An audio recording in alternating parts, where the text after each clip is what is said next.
Há muito tempo, mais ou menos 8 anos atrás, dois amigos e eu, Felipe e Evandro, fizemos algo realmente estúpido. Na época, fazer coisas estúpidas era o que fazíamos para passar o tempo. Não somos mais amigos de Felipe, mas Evandro e eu ainda conversamos frequentemente e muitas vezes falamos sobre essa história. Tínhamos 19 anos na época e morávamos no Paraná, em uma cidade antiga com muitas casas abandonadas no alto de uma estrada montanhosa.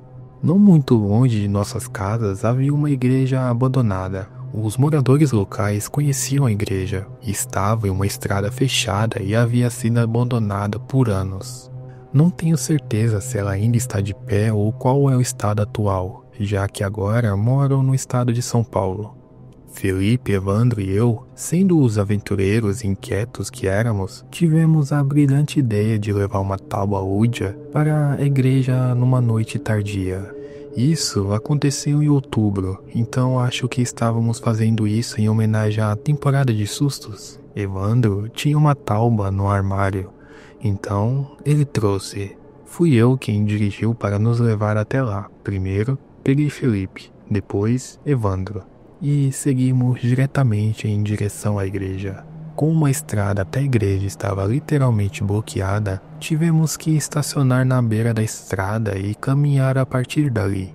Subimos até a igreja usando apenas uma lanterna no começo, para não chamar muita atenção, mas assim que chegamos ao topo da colina, todos nós acendemos nossas lanternas. A igreja estava cercada por bosques em praticamente todas as direções e tinha um estacionamento de cascalho ao lado. A construção já havia sido invadida inúmeras vezes antes e estava cheia de grafites. Então, a grande porta da frente já estava meio aberta. Dois de nós tivemos que trabalhar junto para abrir, pois arrastava no chão. Uma vez dentro, naturalmente, olhamos ao redor com as lanternas para ter certeza de que ninguém estava mais lá. Era definitivamente assustador estar naquele lugar à noite. Evandro montou o tabuleiro e tirou 3 velas da mochila, dizendo que isso acrescentaria à experiência.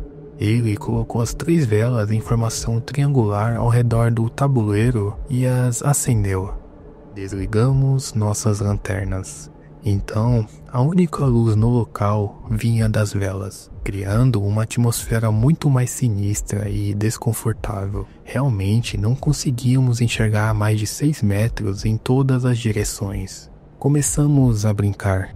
Evandro fazia a maior parte da fala naquele momento. Não me lembro exatamente do que ele disse, mas certamente começou com um clichê. Alguém aqui? O tabuleiro começou a se mover e nós começamos a rir. Eu sabia que um de nós estava empurrando, porque parece impossível brincar com Ouija entre os amigos sem que ninguém mova a peça por brincadeira. Mesmo assim, continuamos a interação. Quem estivesse movendo o tabuleiro soletrou algumas palavras. Enquanto isso, ouvimos um som estranho vindo da área do altar. A melhor forma de descrevê-lo foi como se um grande pedaço de madeira tivesse se quebrado ao meio. Foi alto. Parecia algo grande havia cedido. Todos nós pulamos e corremos para apontar as lanternas dos telefones na direção do altar. Pelo menos que conseguimos ver, não havia ninguém lá. Acho que os 3 ficamos igualmente assustados. O edifício era antigo. Alguns ruídos ocasionais não pareciam tão absurdos. Mas aquilo nos deixou em alerta. Continuamos fazendo perguntas ao tabuleiro, mas ela já não se movia. Provavelmente porque o som da quebra nos assustou e agora estávamos levando aquilo a sério. Ficamos um tempo assim, até que outro som vindo da área do altar rompeu o silêncio novamente. Antes mesmo de termos tempo de direcionar nossas lanternas naquela direção, algo caiu em cima do tabuleiro, fazendo todos nós pular e gritar. Saímos correndo da igreja gritando, deixando para trás o tabuleiro e as velas. Corremos até o pé da colina e voltamos ao meu carro, com medo de que estivéssemos sendo perseguidos. Não ficamos por ali. Eu os levei de volta para a casa do Felipe, onde ficamos no carro por cerca de meia hora. conversando e nos perguntando o que havia exatamente acontecido. Evandro é muito religioso e supersticioso. Ele ficou convencido de que tínhamos contatado algum tipo de espírito.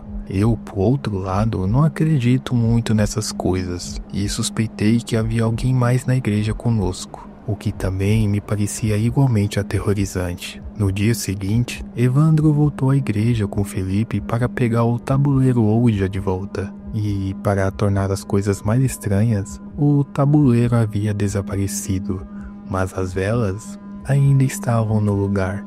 Ao ver que o tabuleiro não estava mais lá, decidiram sair imediatamente. Aquilo foi, sem dúvida, a experiência mais assustadora da minha vida.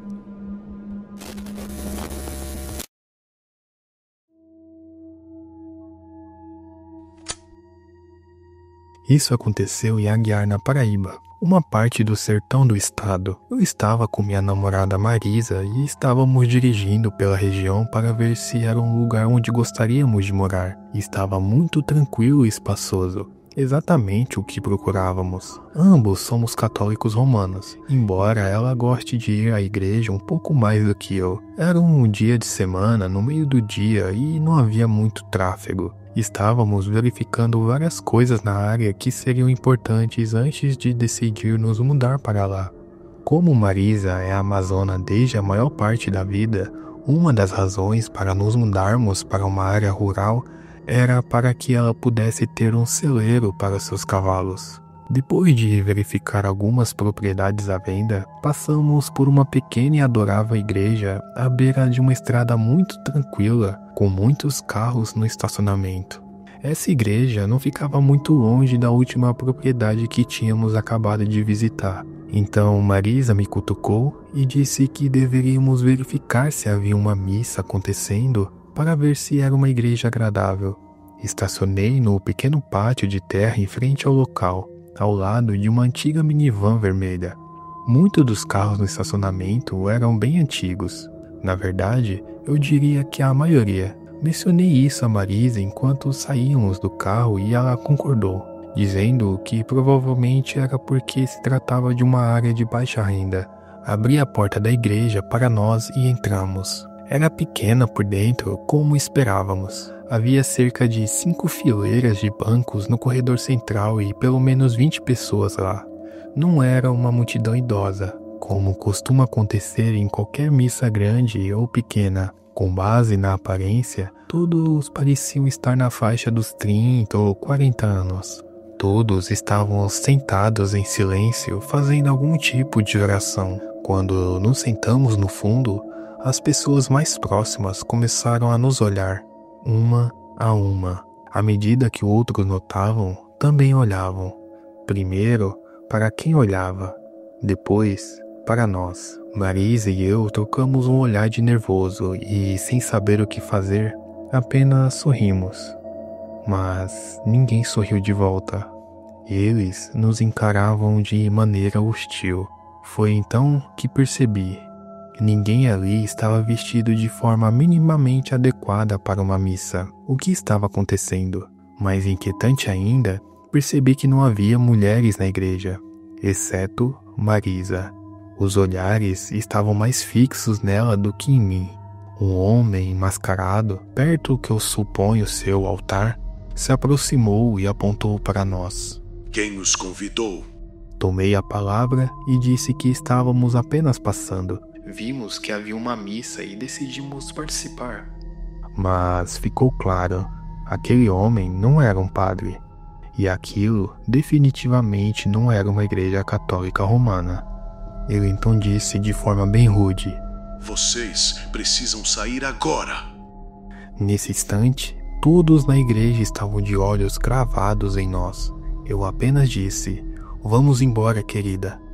Nos levantamos e saímos correndo. Entramos no carro e saímos do estacionamento o mais rápido possível. No entanto, pelo retrovisor, percebemos alguém entrando em uma van cinza no estacionamento. Achamos que não havia como nos seguirem, até vermos a van surgindo atrás de nós acompanhando cada movimento. Marisa usou o GPS para nos direcionar até uma base militar e dirigimos direto para lá. A van continuou nos seguindo o tempo todo, não colada, mas perto o suficiente para ser óbvio. Assim que entramos no estacionamento da segurança pública, a van continuou pela estrada e desapareceu. Voltamos direto para casa e nunca mais olhamos para o Aguiar. Claramente, tínhamos acabado em algum tipo de culto, mas até hoje não entendo por que alguém nos seguiu, por que a reunião deles acontecia à luz do dia, ou por que a porta sequer estava destrancada.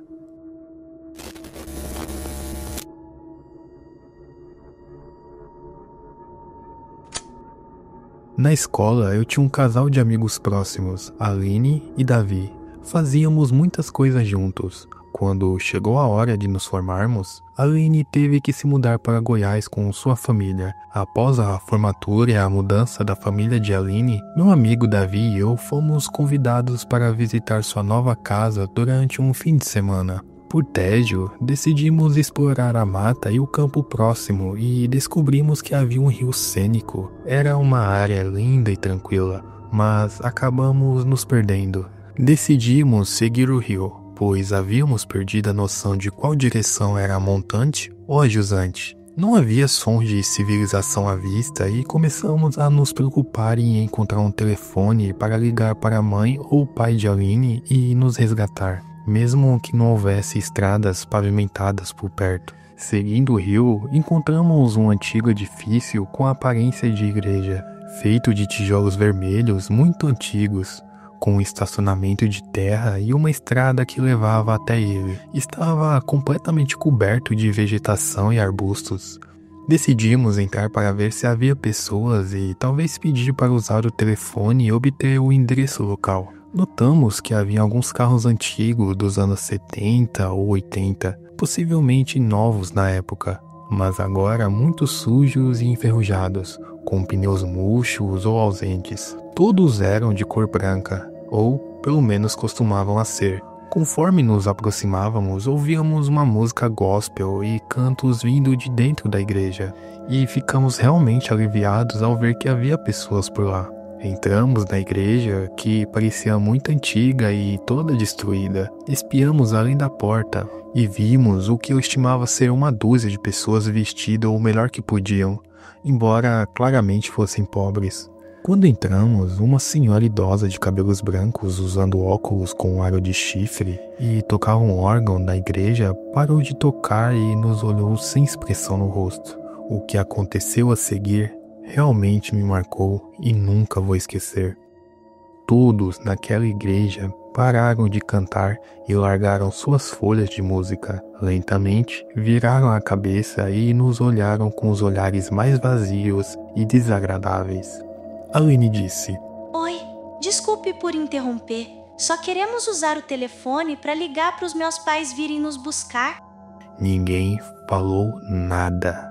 Estava completamente silencioso na igreja, exceto pelo rangido dos bancos de madeira com o peso das pessoas. Então, lentamente saímos pela porta e a deixamos fechar atrás de nós. Olhamos um para o outro, sentindo um medo sombrio, e saímos em silêncio. Começamos a andar pela estrada de terra e, quando Davi mencionou que não havia cruzes nem nada cristão lá dentro, olhamos para trás e vimos cerca de uma dúzia daquelas pessoas, todos homens, saírem de frente à igreja e ficaram nos observando atentamente enquanto caminhávamos. Isso nos assustou e começamos a correr pela estrada de terra por cerca de meia hora. Finalmente chegamos a um posto de gasolina muito antigo e em ruínas, que parecia um daqueles postos de serviços antigos. Entramos e vimos que as prateleiras estavam praticamente vazias e empoeiradas. Um homem excessivamente bronzeado de boné sujo e oleoso estava atrás do balcão lendo um livro velho, com bordas gastas e páginas amareladas. Ele olhou para cima e disse: Vocês estão perdidos, né? Só sigam a estrada por onde vieram e façam uma curva à esquerda quando virem um poste de telefone. Sigam a trilha e ela os levará a uma estrada. Agradecemos ao homem e saímos rapidamente. Enquanto caminhávamos em direção ao poste de telefone, olhamos para trás e o homem estava na frente do posto de gasolina. de braços cruzados, olhando fixamente para nós com um sorriso sinistro no rosto. Chegamos ao poste, viramos à esquerda e seguimos a trilha até a estrada mais próxima. Já estava escurecendo. Tentamos pedir carona a algumas pessoas que passavam, mas ninguém parou. Felizmente, uma viatura policial nos viu e parou para nos ajudar. Contamos a eles que estávamos perdidos e fornecemos o endereço de Aline, ao que ele mencionou e disse que realmente estávamos longe. Levou cerca de 30 minutos para que o policial nos levasse de volta para a casa de Aline. Durante a conversa, ele nos disse para termos cuidado naquelas matas, pois havia algumas pessoas estranhas por lá, que ele descreveu como bruxas malucas.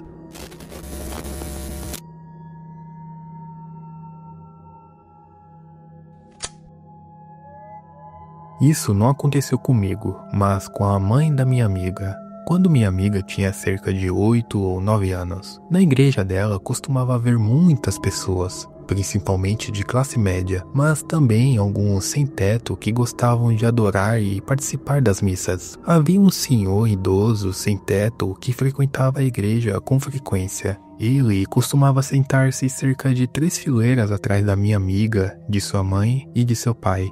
Um dia, durante a missa, minha amiga estava olhando ao redor, entediada, quando se virou e viu esse homem encarando fixamente a mãe dela.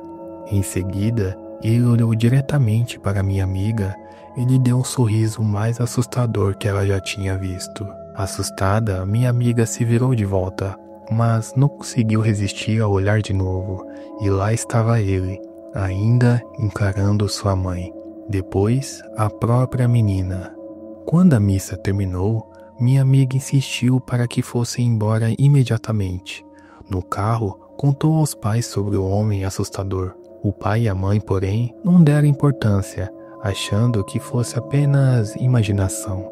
No domingo seguinte, elas voltaram à igreja, mas dessa vez apenas a mãe e a filha. Sentaram-se no mesmo lugar de sempre. Havia um pedaço de papel no banco. A mãe da minha amiga pegou imaginando que alguém tinha esquecido e abriu para ver se havia um nome, pensando em entregar ao pastor.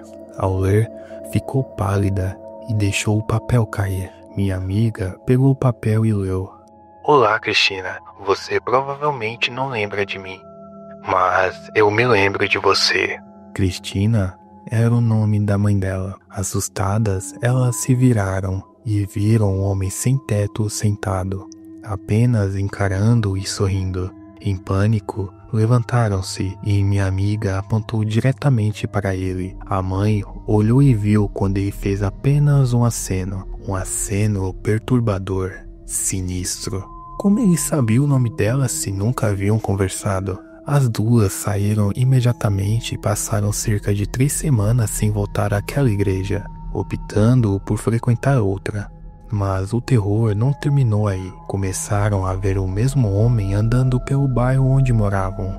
Um lugar afastado apenas com casas, algumas fazendas, sem comércios ou locais por onde ele pudesse circular. A mãe da minha amiga começou a se preocupar de verdade e proibiu a filha sair sozinha. Mas, como qualquer criança de 8 anos, ela não obedeceu. Um dia saiu de bicicleta pelo bairro. No caminho, viu um homem sem teto caminhando. Ele a avistou também e começou a vir em sua direção. Desesperada, ela virou a bicicleta e pedalou o mais rápido que pôde. O homem gritou: Ei, deixa eu falar com a Cristina. Ela conseguiu chegar em casa antes dele. Entrou correndo e a mãe, assustada, perguntou o que tinha acontecido. A menina contou que ele estava vindo. A mãe correu até a janela e viu o homem se aproximando. Rapidamente, trancou a porta e chamou a polícia. Quando os policiais chegaram, o homem tentou fugir pela mata, mas foi capturado. Descobriu-se que ele já havia agredido 3 mulheres da mesma igreja que frequentavam. Ele foi preso e, pelo que sei, ainda continua na prisão. Mesmo assim, essa história é profundamente perturbadora até hoje.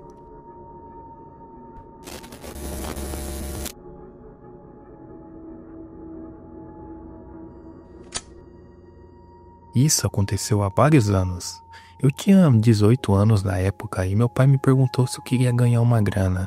É óbvio que eu disse que sim. Ele conseguiu um contrato com a escola para o verão, para limpar e preparar as instalações para o próximo ano. Ele tinha outros trabalhos a fazer, então eu ajudei com esse, e é claro que ele me pagaria pelo serviço. Trabalhei algumas noites com meu pai.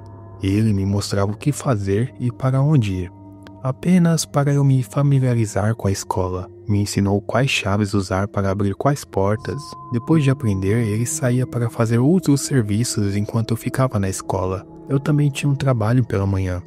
Então, íamos depois à noite, por volta das 8 ou 9. Eu geralmente terminava por volta de 1 ou 2 da manhã. A escola era muito grande. 3 andares, 2 quadras, vários escritórios e uma pequena capela com cruzes em todo lugar e imagem de Jesus. Eu nunca me senti desconfortável ali, mas depois de uma noite, depois de terminar de encerar o chão, eu fiquei sozinho. Meu pai voltaria mais tarde para me buscar. Eram cerca de 11h30 da noite quando, tendo acabado de limpar, eu voltava pelo corredor em direção à sala dos zeladores para pegar mais suplementos quando ouvi a porta da quadra se fechar atrás de mim. Isso me assustou. Eu sabia que tinha deixado a porta aberta, então voltei e abri de novo, certificando-me de que não fechasse sozinha. Nada aconteceu na próxima meia hora, até que ouvi alguém chamar meu nome. No começo, o chamado era fraco, como se viesse de longe. Pensei que fosse meu pai, então esperei até ouvir novamente. Dessa vez, a voz estava muito mais clara, soando exatamente como a dele. Gritei de volta que estava na sala e continuei trabalhando, esperando por ele. Esperei cerca de 5 minutos, mas ele não apareceu. Larguei o que estava fazendo e gritei de novo, caminhando pelo corredor em direção à origem do chamado. Foi então o que percebi. Não poderia ser meu pai. As portas estavam trancadas e ninguém sem chave poderia entrar. Eu tinha todas as chaves comigo. Confirmei ao verificar o bolso. Peguei o celular e liguei para o meu pai para ver se talvez ele estivesse gritando do lado de fora. Consegui falar com ele e perguntei se havia terminado outro serviço. Ele disse que estava quase acabando e que estaria lá em 30 minutos. Meu coração congelou. Tentei não pensar mais nisso enquanto voltava à sala e continuava trabalhando. Nada mais aconteceu naquela noite, além de ruídos estranhos aqui e ali, mas o que realmente me assustou foram as vozes, especificamente a imitação perfeita da voz do meu pai. A próxima vez que ouvi a voz dele, eu estava trabalhando em um dos banheiros, terminando de esfregar o chão. A porta estava segura com um balde. Ao afastar o balde para sair, ouvi claramente a voz dele dizer meu nome de dentro do banheiro. Não podia ser ele. Não hesitei. Abri todas as portas para procurar. E claro, não havia ninguém. Como eu disse, a escola tinha uma pequena capela com uma estátua da Virgem Maria e várias imagens de Jesus na cruz. O tipo de lugar que já assusta qualquer um. Enquanto puli os bancos, tive a sensação de que alguém ou algo estava me observando. Fiquei inquieto e fui olhando para trás várias vezes, mas sem ver ninguém, até notar algo estranho. A estátua estava em posição ligeiramente diferente. Acredite ou não, eu percebi que ela havia se movido. Originalmente, a Virgem estava com a cabeça inclinada para baixo e para a direita, olhos fechados numa das vezes que olhei. Ela estava de olhos abertos, a cabeça erguida e mais centralizada, como se estivesse olhando diretamente para mim. Fiquei tão desconfortável que deixei o que estava fazendo e saí dali. Não havia como voltar àquela sala sozinho. Contei ao meu pai e disse que nunca mais entraria naquela capela. Depois disso, toda vez que passava por ali, jurava ouvir um piano tocando. Tentei racionalizar que talvez fosse algum som automático, mas eu não checaria. Comecei a levar meu celular e ouvir músicas para me acalmar. Contei tudo a meu pai. Ele nunca questionou muito. Perguntei se algo semelhante já tinha acontecido com ele, e ele admitiu também que ouvia barulhos e vozes. mas sempre ignorava e continuava o trabalho. No último dia em que trabalhei lá, meu pai e eu terminamos e começamos a conferir se todas as portas estavam trancadas. Caminhávamos em direção à entrada principal. Eu segurava a porta enquanto ele digitava o código de segurança. Quando ele terminou e se aproximou, fechou a porta e ambos ouvimos ao longe um piano começar a tocar alto e ecoou pelos corredores. Ficamos parados por um segundo e então nos viramos para ir em direção ao carro. Senti um alívio enorme por sair daquela escola e ainda hoje não sei como explicar o som daquele piano.